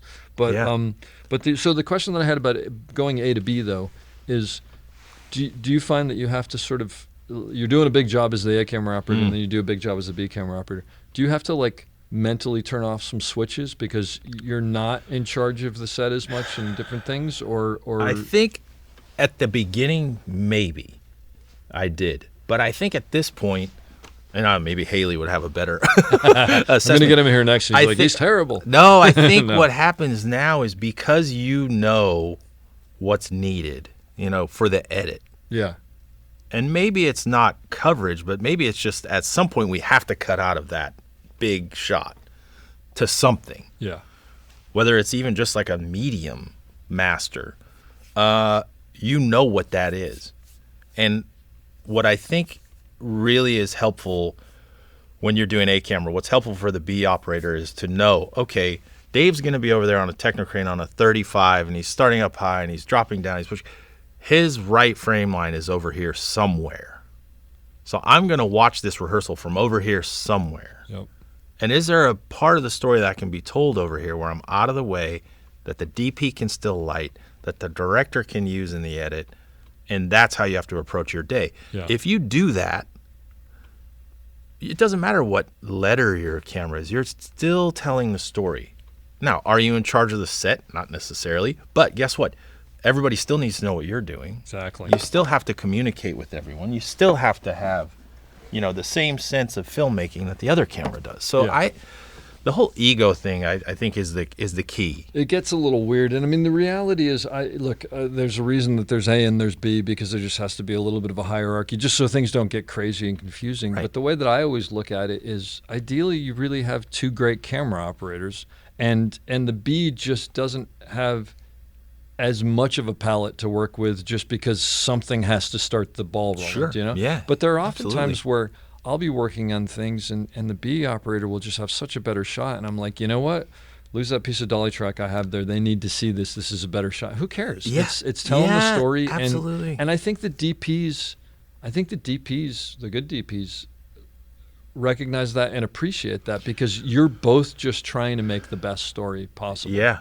And then what ends up happening, and this could be said for Steadicam operators as well, it just is a matter of looking through the eyepiece. What happens when you're on the B camera is you start looking at other things besides the blocking and what this master is. You start thinking like, oh, well, this is better lighting over here, so I should do an over on this side for this setup. And you start evaluating things more like a cameraman or a director, and you're not just thinking about shot execution. Yeah. And then I'll never forget, I was on a job back in those early days where I might have even been the C camera operator, and I was kind of getting frustrated because at any one point one of the other cameras was coming in the shot, and it really wasn't working out the way I had seen it in my head. And those early days of like, oh, I wish this could be so much better. And I remember the first assistant looking over at me and saying, hey, listen, don't worry about it. They're giving him what he needs. You're giving him what he wants. There you go. Because we're on like a 250 mil on the lead actress. And when the moment hits, You get the it's meat. Yeah. brilliant. Yeah. And it's it's the crowd pleaser. Yeah. It's everybody looking, oh, it's so beautiful. Patrick Rousseau, Snowfall. Exactly. This is my point. I have this great thing, and then I go, but they're just going to use Patrick's shot, so I don't even know if I should roll. It just doesn't make a difference anymore. They need about 10 seconds of this, and they need 3 minutes of that. But, it's so as you start wrapping your head around all of these things of years of experience, I don't care. Yeah. Am I an A camera operator? Yes. That's how I would identify myself. Sure. In any conversation. Will I do B camera? Sure. No problem. Yep. I'm doing a movie right now. But there were so many factors. A DP I hadn't worked with before on main unit. We're shooting 35 mil, which we haven't done in, I think I did a movie before the pandemic. It's so much fun. Yeah. And miss it. you forget, right? And it's because it's been so long. Yeah. It's 4 years between projects or whatever. And I think before that, Hidden Figures was the last time we did film. Oh, yeah. And that movie, again, Great movie. can you come do B? Oh, Yeah. probably. Who was telling me a story about you? Tony Rivetti. Oh, Tony Tony. Rivetti was telling me a story about you, about you going, hey, Tony, go tell Kevin Costner this. And he was like, no, you go tell him. Don't be scared of him. But it does get into, well, you know what I find is I'm not intimidated by people per se. Yeah. But I grew up watching movies. So sometimes Yes. you're like, you're like, this is the guy I watched all through high school. I mean, it just has a different place in your mind. That day, the first day we're talking about Kevin Costner. The first day Yeah. Kevin comes to the set, it was like he was walking on a naval ship. Nobody spoke. Nobody moved. Is that right? Oh, everybody was like, holy shit, Kevin's coming. But not because he commanded that, just because everybody was like, oh my God, that's It's Kevin Costner the dances Kevin with Co- wolves. Yes, Yeah. It's you the name it. Kevin Costner. The only person not nervous, Tony Rivetti. He's sitting over there next to me on the dolly giggling because he thought it was funny. Because even the director looked nervous. I love that. And the director is Ted Melfi's the nicest guy. I did Ted's first film with. Exactly. Yeah. So How nice. great, right? Yeah, Ted's phenomenal. amazing. Yeah. So you could just see Ted. And once you know Ted, you're like, you can see he's playing with the bill of his hat. You're like, oh, Ted's nervous. Ted's nervous. Kevin's coming. But Ted's nervous for a different reason because Kevin's a director. Yeah. No, I get it. So now he doesn't know, okay, what can I tell Is Kevin he the actor second-guessing? Yeah, that that's true. Kevin the That's director true. isn't going to want to hear? Yeah. But Kevin is a pro. And Kevin is like, on this movie, I am the actor. Yeah. You So tell you me can what turn it you off. want. You tell me what you want. Yeah. You're crafting this. The part that he couldn't take away was that he would go watch playback every single take. Okay. But he As was an watching actor. it as an actor. As an actor, yeah. We did a shot. I'll never forget this one shot we did. John Glenn is walking along all the people working at NASA for the press conference for the first flight. And it's the scene where he sees the black girls and they're trying to steer him past without saying hi. And he goes, well, no, who are they? Yeah. And no one wanted to let them go over there. But then Kevin's like, oh, we should go meet them. They're the other statisticians and number mathematicians. crunchers. Yeah. And so it's that shot. And we're on a 3-to-1. Yeah. And So a long zoom. super long. And they're walking right at us. And, and Jason Elson is on the profile Great wide. operator. Yes. Great operator. And dear friend. He's such a good guy. So those are the 2 shots. Kevin goes and watches playback and realizes at one point he is standing right in front of John Glenn for about 10 steps, just on the stack. He's blocking him. Yeah. And he watched playback. And before I could even go say anything to him, he looked at me and said, Mick, this time I'm not going to block. And you're like, this is an Academy Award winning director and actor. And he's like, so cool. I blocked the young actor. He just wants to make the best show. He just And the wants best to make shot. The best and shot. he knew that Best- shot was going tell to be in the story. movie, Yep. which it is. Yep. And funny enough, the actor who plays John Glenn is a guy named Glenn Powell. He's in the movie I'm doing right now. Oh, wow. That's So cool. he's the lead in this movie. Anyway, so Kevin shows up. Tony's laughing. First thing Kevin says when he walks in is, where's that old fart Tony Rivetti? Because Tony said they'd done like 5 movies together. Oh, yeah, before he's that or known him for something like that. decades. Yeah. Because, if you've ever worked with Tony, he's got his tape measure. And on the back of his Rabone is Yeah. written every It's movie. cloth tape measure. It's Oh, cloth it's written tape. every movie? Is every movie. Oh, how all cool. 50 feet. It goes all the way to the inside of the spool. Amazing. Tony Rivetti, who I did another one of these podcasts with, has done, I think he's actually done every movie ever made. He is just a legend in the industry and could not be a nicer person. Yeah, legend And here could at not be better. Panavision. Yeah. Just amazing. And I felt so fortunate that he was able to come in and do that film. Because he didn't start the movie. He came in about 3 weeks in. He, I believe, was trout fishing. He doesn't want anybody to know that, but he couldn't start the movie. You have to have your priorities in this Well, business. and I think that was his last film. Yeah. Oh, really? That was his last full Wow, film. I didn't realize I that. think he had done a little bit of work after that, but that was basically his swan And then song. he went on to NASA and did that stuff. Yeah, Which is amazing. pretty much. Yeah. So that's really cool. For anybody who doesn't understand that, listen to the Tony Rivetti podcast. It's fascinating. yeah, and being able to work with someone like that. Yeah. And we were the B camera. Yeah. So accomplished But operator that at this point. that shows you right there. It's Tony Rivetti, one of the best assistants in the business. B camera, totally fine, because focus is focus and story is story and Costner is Costner. And, Yeah. it's just Yep. it's just telling the story. And we had a great time, and we were being sent off a lot to shoot splinter unit, second unit, whatever they want to call it. And what a valuable resource to have somebody like that when you're stepping away and going, hey, listen, I want to do something funky with the lens. How's the 35 going to take to that? And blah, blah, blah. He's like, you won't have a problem. Or he would say, you will have a problem. Let's do this. You Exactly. need more light. Whatever his advice was. And I was like, I'm going to listen to this guy. Bingo. You know what I mean? Like this is where I put my ego aside again. Yep. And I can't say that enough. Why I think- wouldn't you? Well, If Right. you've got someone who knows more than you do, use them. And by the way, that's what great directors do. That's what great DPs do. Yeah. Jeff Greeley?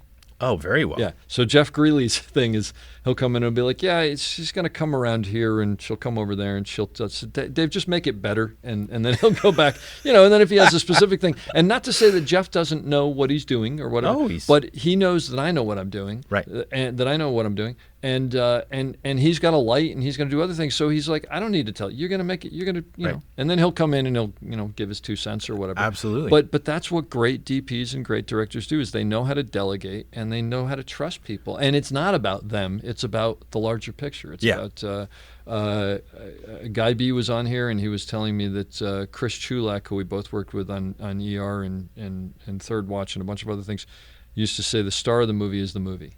Yeah. It's the most important thing is the movie. Yep. And it just makes sense. Let me ask you, either if you have thoughts on this or something you do, for younger operators, you're working all the time, right?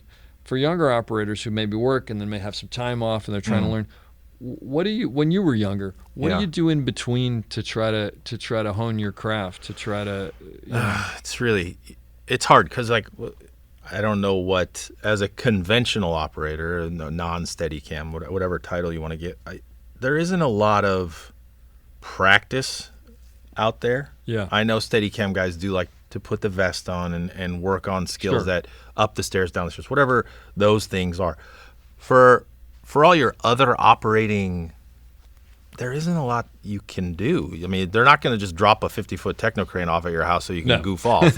No, there's that, and that's the technical aspect of it, which is actually, I mean, there are, for anybody listening, if it's slow, like it might be right now, you can actually call up, the crane places. You and can go, hey, now. can I come by and just play around on the wheels? And sometimes they'll say yes. I mean, if they have time. Yeah. But the question I guess I'm asking more is, do you watch movies and look for frames as inspiration, or do all you the take time photography? All the time. I mean, I look at photographers I respect, guys like Todd Hito. He's kind of a modern photographer, brilliant stuff, compositions, lighting, and then I watch a lot of movies. When you're watching them, are you looking for that, or you lose it because you're in the story? No, I'm always looking. I mean, I just rewatched 3 Days of the Condor. Oh yeah, God. And you're like, okay, when I look at people whose composition and storytelling just to this day blow me, Owen Roisman, just can't. A genius, an amazing cinematographer. And the frames in French Connection and 3 Days of the Condor, it's just incredible movies. So I watch a lot.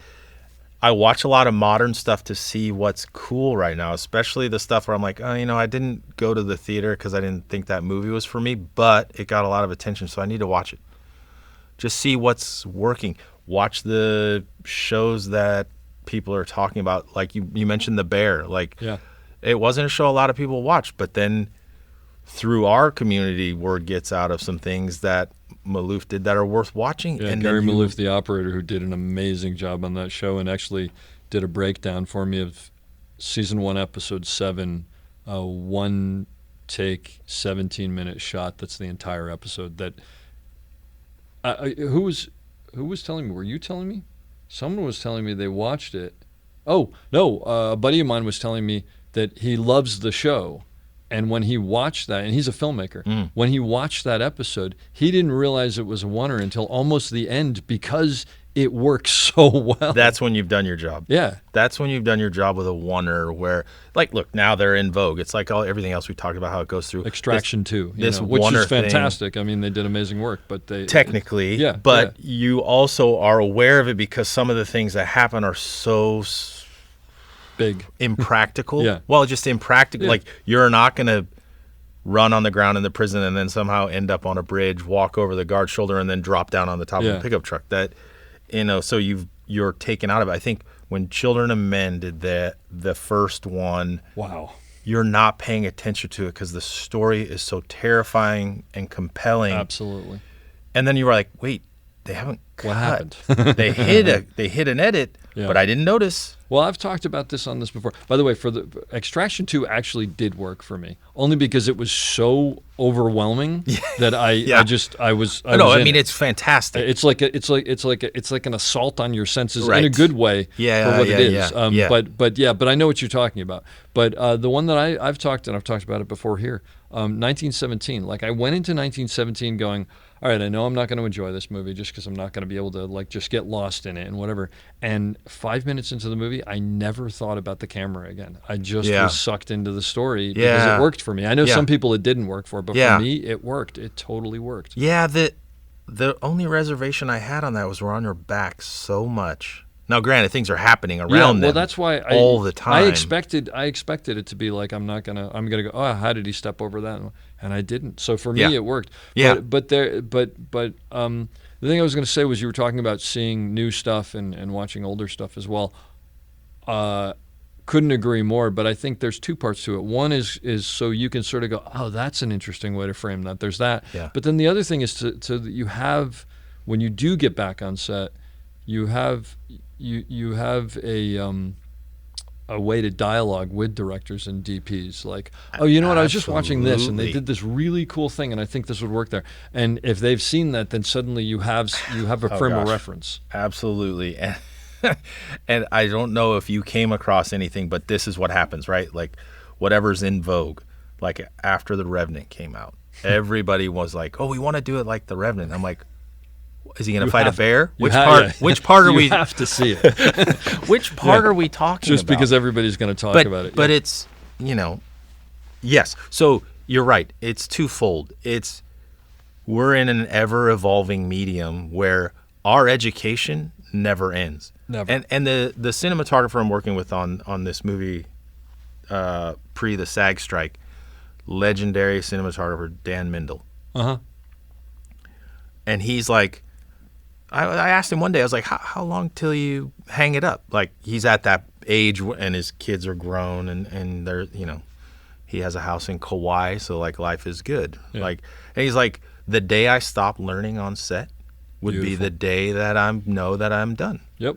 And that doesn't necessarily mean the day we're shooting. It could be something I watched that night that was new, some new movie or some new TV show that somebody on set told me about. Like, we're in this ever-evolving sort of entity. And look, I mean, these strikes are terrifying for people, ourselves included, because who knows what we come out the other side looking like. What are we going to be doing after? That's a good point. Like, are we going to be shooting for the internet and are we going to make less money, or are we going to be shooting 11-minute movies? Like, what are we going to be doing? Like, nobody knows. Yeah. So you just kind of got to go into it head first.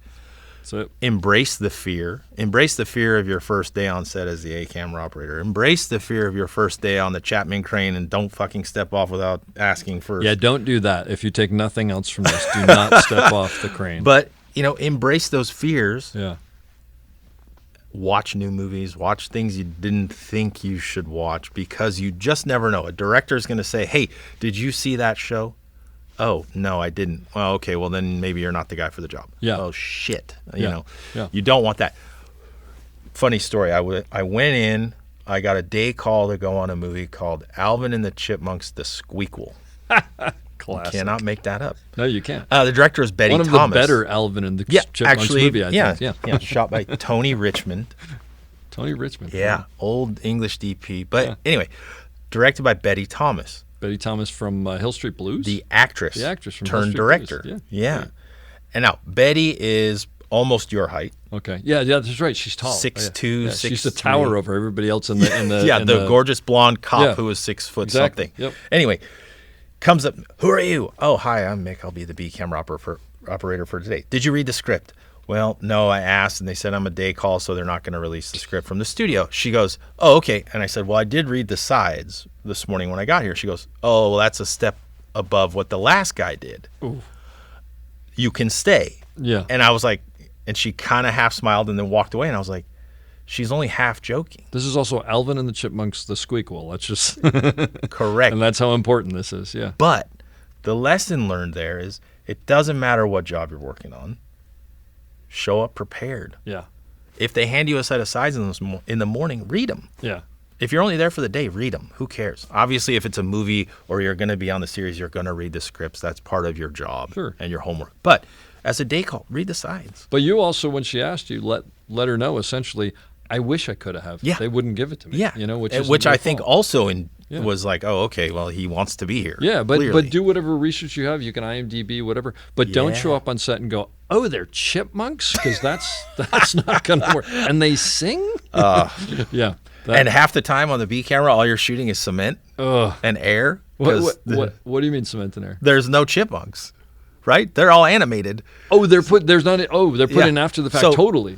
This was like early on in visual effects, like integrating animated chipmunks into a live action movie. I see. So you did what they called a Stuffies pass, and they had these stuffed animals that That's were what I was- roughly yeah, the okay. size. So that's how you knew your frame was good. I see. But then when you rolled film, there's nothing in the frame. God. And the focus puller is, they're running toward us. Okay, great. And then they'd be like, is it sharp? And I was like, well, just put them where the cement's in focus. Sharp. Exactly.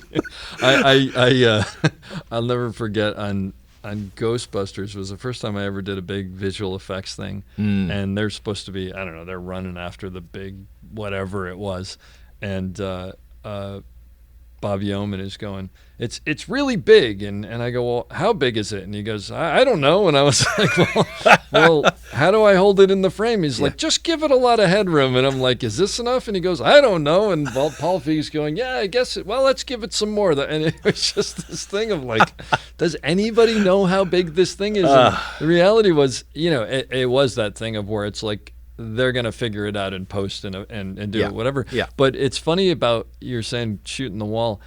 I always think about the fact that now it used to be like, okay, we're going to roll on this. It's a lock off. You didn't move on the dolly, did you? Because if the camera moved, like it was the end of the world. Sneezed, it was just like, that's going to be 4 more years of visual effects. And now they're like, did you roll? And you're like, I think I rolled. And I'm like, it doesn't really make a difference if you rolled. We're going to build it. I mean, it's like, nothing means anything anymore. It's incredible how much it's changed. Yeah. The medium's changed, and that's where I say, I think, like, do your homework as much as you may not want to. You got to watch some of these superhero movies. That's it's exactly like, right. You have to be kind of up on all of that stuff, and that's the, when you say like advice for young operators, obviously the younger people won't have as much a problem of watching what's current. Probably not. But go back and watch what's older. Watch the classics.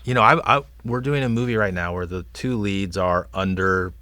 I mean, the lead actress is under 30. The lead actor is probably 30 or 31 years old. And you start mentioning older films that are dating ourselves. They've never seen them. They never even heard of them. I worked one summer at an overnight camp that my kids were going to because my younger daughter wasn't old enough to be in camp. There's a whole big story behind it, whatever. So I realized that if I worked there, I could stay there, and she could stay with me and have time in the camp. And so they got me a job on the tech crew, and my boss was 20, and his assistant, who was above me, was 19, and I was 46 at the time. And I had the greatest time. It was fantastic. But the thing is, the reason I mentioned this is, his assistant came to me one day and he goes, I haven't seen classic movies. I'm going to get the AFI 100 thing. I'm going to start watching them because we had this little computer area where we did all our stuff or whatever. So I come in one day and he goes, all right, so I got the first one. I got 2001: A Space Odyssey. And I'm thinking, okay, great movie. A little bit of a tough movie, but I didn't say anything to him. So he puts it in the computer and it comes on and he gets on his phone and he starts texting and doing whatever he's doing. He's a 19-year-old kid. And I said, what are you doing? And he goes, well, I'm watching the movie. And I was like, well, no, you're texting on your phone. And he goes, yeah. Well, when dialogue comes up, I'll look. And I go, so dialogue doesn't come up for like 20 minutes. Yeah. And he looked at me and I go, this may not be the best movie to start with. I said, why don't you pick another one? The next day he goes back with Back to the Future. He goes, how about this? I was like, that's great. Perfect. And slowly we worked into things over the summer. But it was the thing where I realized, like a lot of these younger kids don't see classic movies. So, the simple thing is, I mean, it's hackneyed, but look up the AFI top 100 movies and just go through them, Yeah. And what you'll realize is there's some great timeless movies in there that will teach you a tremendous amount. Yeah, a lot of them hold up. And to get to our craft, it's like watching the way those things were shot. Absolutely. And you and I know the tools that they had to deal with back then. Now it's like funny. We're shooting 35 on this film, and 35 mil. Get film when you're shooting film how cumbersome the camera is after doing an entire movie on like tiny little cameras where you could put them literally anywhere you want, and now all of a sudden you're like, how do we get the camera right there? Yep. We got to take the door off, take the seats off. You're like, oh, this is so Yeah, if only we could. Yeah. you forget. And Yeah. it's great because now we're like rethinking and retraining ourselves. Yep. And then you realize like the reason old movies were shot the way they were, or you know, things that were done, you know, a certain way. Indiana Jones, Yeah. perfect example. You shot on film. No, the new one was not. We New one were was not, okay. we were digital, Yeah. but 30. Were you in second unit on Yes, that? You were working with Corey Garriak?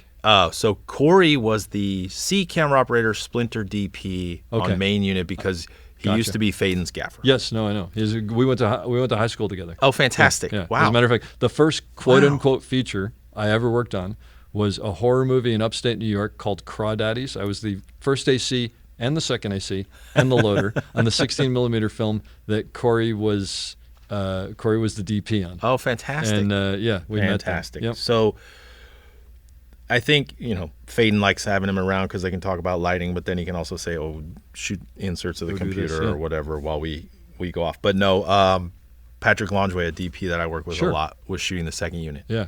So when they were going to Morocco, he's like, I need you to come to Morocco. Like, they did most of the movie in the UK with an English crew, so he couldn't bring me there. But he told production, if they want things to go well in Morocco, I really need my guy to come. There's a big arm car sequence and Yeah. things that I'm a little more proficient at than the people he had. Yeah.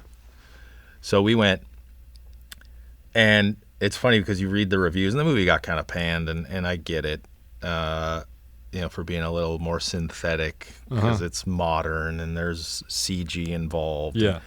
But I will say that the car chase or tuk-tuk chase sequence that we shot in Morocco is Oh, yeah, that mostly one? in Okay. camera. Really? Yeah, I mean, there's some face replacement and there's some volume work for the close-ups of the actors, but like all the gags are all in So camera. it wasn't like just shoot a big plate and do it in digital afterwards. No, I mean, you really did the stuff. coverage Wow. of Harrison and his close-up and of Phoebe and her close-up, yes, those were, Yeah. you know, plates. But in this day and age, there's no reason to risk the actors, especially one that's 80-some years old. Exactly. How was he to work with? He's fantastic. That's a bucket list kind of thing for me. I mean, Absolutely. Yeah. Well, going back to the Costner thing, when you first work with someone like that, who you grew up with watching his movies just like I did, is it? He's like Tony told you. No, you go tell him. You're the operator. I still can't. He's been here for 2 weeks. And I still like. Yeah. No, but you know, and Kevin's one of those guys where we had a shot, and you've worked with Ted, and Ted's one of those guys yeah. where Ted Melfi, the director, he was like, Mick, find something cool over there with the B camera. Yeah. That was the directive every single scene. Yeah, I totally get it. And he was like, I heard that you have a really good eye and you have interesting frames. That's why you're here. Okay, fine. And we set up this shot, and it ended up being like really cool. It was like Kevin was in his glass office in this room that they had built, and he's like eating his sandwich. And even though it was a short shot, it told a lot about him. You know, he was there after dark by himself in his office eating a sandwich his wife packed for him, and it told a lot of story about his character. Yeah. And afterward, when he went and watched playback, Kevin was like, that is a brilliant movie shot. And you're just like, That's cool. he was right, but also it was a static frame. But it was beautiful in the sense of the way Mandy lit it, our composition, the right lens choice, the actors' choices. So, and Kevin comes down and he gives you a high five. And you're sitting on the dolly like, I just high-fived Kevin Costner. Right. Done. That's one of those like the first time you drive into the studio moments. Right. Like, you know, in you your career, see the you're Paramount sign and the hills behind it. There are and things you're in like- your career that you will take away. And then for me growing up and, you know, the age I am, and my love of movies came from watching them with my dad. My dad, they watched movies when he was in Vietnam, and that was like the one thing they all looked forward to on the base was like that one movie they got to watch. So they could escape. That was his escape, right? So then he came home, and then it was like he watched movies all the time. So then I was like, and then I was the oldest, so it was like, oh, why don't you stay up a little later? You get to watch this rated R movie with Dad, great. you know? Oh, cool. And of course, at that time, who was big? It's Terminator Yeah, sure. and Commando. Yeah. And then I did my first movie with Schwarzenegger. Now, granted, he's at the twilight of his career and I'm at the sunrise, but I'm sitting in the car with Arnold Schwarzenegger. And I just sent my dad a text. I'm like, I am doing a movie with Arnold Schwarzenegger. He's sitting in front of me. He's 2 feet away from me. And my dad, I think it was the first moment where your parents are like, holy shit, kid. Yeah. Now they even grasp Yep. what you're doing. Yep. You know, what you've worked your whole life to get to or whatever it is. So it's pretty cool. I did Widows and Robert, among others, but Robert Duvall was in it. And it was just like, you walk in and you look at Robert Duvall and you're like, that's Robert Duvall. And it's kind of overwhelming. But it's cool. You mentioned earlier, not changing the subject, but I wanted to ask you about this. You mentioned being nervous on day one. You're still nervous? every single job. About what? I have no idea. Just I do. It's Jeff Haley and I were laughing about it. It's like he said something about like he's done 103 movies. Yeah. And every day one, every night you don't sleep well. Yeah. And you show up on set like, oh God. It isn't nervous like I don't know if I know how to operate the camera all of a sudden. Yeah. It's am I on the right set? Did I pick the right job? How's this director going to like me? How's this DP going to like me? Like Jeff was in a interesting scenario for himself where he hadn't known either one of them. You know, he was basically coming in on a referral of the normal operator for that DP. Yep. So there's always a lot at stake, whether it's internal or external, the pressures. And so yeah, day one it's like nerve-wracking. Television show, feature, I don't care what it is. I don't care if it's 10 million or 200 million. You know, hey, we're gonna fly you to Africa to do a camera on this second unit, and just so you know, like this is what you're doing. I don't think I slept for 3 days. You know, I knew I could do the job, but it was like, oh my gosh, I'm doing Indiana Jones, one of my favorite movies growing up as a kid. Complete bucket list moment to be a part of any one of them, much less probably the last one with Harrison Ford. Yeah. So that's huge. You know, you're in Africa. You're who knows what's going to happen. You're working with a really challenging, very well established second unit director who has huge demands and a big appetite. So you know you got to bring it. Yeah. You got to be ready for anything. And it's funny, we left there and there was one shot. To this day I still lose sleep over because I didn't get it. And it was funny, you know, I hadn't worked with that director before and I knew he was challenging and everybody had warned me and we got there and after 2 days he was like, again, super amenable to any ideas I had and everything. We obviously got on the right foot right away. And this shot came up and it was an arm car shot that was really challenging and he had these ideas of these handoffs and it just didn't work. Part of it was my fault. Part of it was timing. Part of it was execution of the stunt people not getting it. And the director finally just said, you know what, forget it. We're not going to do it. And I thought, I said, Dan, I'm sorry. I couldn't execute. He goes, no, it's not just you. He goes, sometimes I think of shots that are actually physically impossible just to see if you guys can do them. That's impressive. That's impressive that he has that kind of cognizance about it and that he's willing to share it. That's fantastic. Yeah. That's a good director. And then you were like, okay, I respect you immensely for that. Yes, you're challenging, and yes, you're difficult, and you can be belligerent, but you also know sometimes the parameters of this piece of equipment, the parameters of what the stunt people are doing, it might work. And if it does, it's going to be brilliant. If it doesn't, we'll move on. We'll just dumb it down and we'll do it in cuts. But I like that because the thing is I've always felt for operating, and it's the same thing for acting, I think, and so many other things, it's when you're out on the edge of this may absolutely not work. That's generally when you do good, when you do great work. Not Absolutely. always, but it's when you take the chances you actually do the cool stuff. I would have to agree with that. Yeah. And then of course, last summer that same director moved me up to DP. So now I'm shooting a second unit for him, and we're in Italy, and same thing. He comes up with this drone shot, and I was like, you know, and now I'm with him at Video Village, and I was like, I don't know if this is going to work. He goes, I know. But if it does, won't it be brilliant? I said, yeah. I go, but if it doesn't, the poor guys on the drone are going to feel like fools. I said, we got to tell them. And he goes, you think they don't know? Yeah, and I was like, okay, you're right. I mean, we flew them over there. Of course they knew. Sure. Yeah. They're some of the best around. Of course they know. They're like, you could tell they were all like, you could see the whites of their eyes when he's describing the shots. And did it work? No. But it wasn't their fault. How about this? SFX didn't go off as planned, because that never happens. Yeah. And so that fraction of a second that they delayed Blew the whole shot. Oh, that's terrible. And that's what the director was also cognizant of. He said, look, every single piece of took this a chance. has to work, and we can only do it once. There you go. And it may or may not All work. right. And and nobody will ever look at the finished product and go, it wouldn't have been so much better if they had done that shot, because they don't know that it exists. So I people will say, like, what are some of your favorite shots, and I always sort of hem and haw because I'm not sure. I mean, I sort of know, but whatever. But I can tell you all the shots that I've blown in my career because they haunt me to this day. Yeah, absolutely. And if you start tallying them, then you start to really implode. Boy, I really suck. How am I working at all? There's no question about it. But I think, and then you think about these, like, certain shots. We did this movie called Girls Trip. Probably one of the most fun movies I've ever done. Yeah. But also in July in New Orleans. I mean, That's the fun. worst place to be at But the worst time. terribly hot and terribly nasty, and my crowds and drunk people. Yes, yeah, and we're shooting on Bourbon Street, Oh, boy. and we're doing everything on the list of, hey, don't do this. All you need are kids and animals. Yeah. Right. But we have this shot.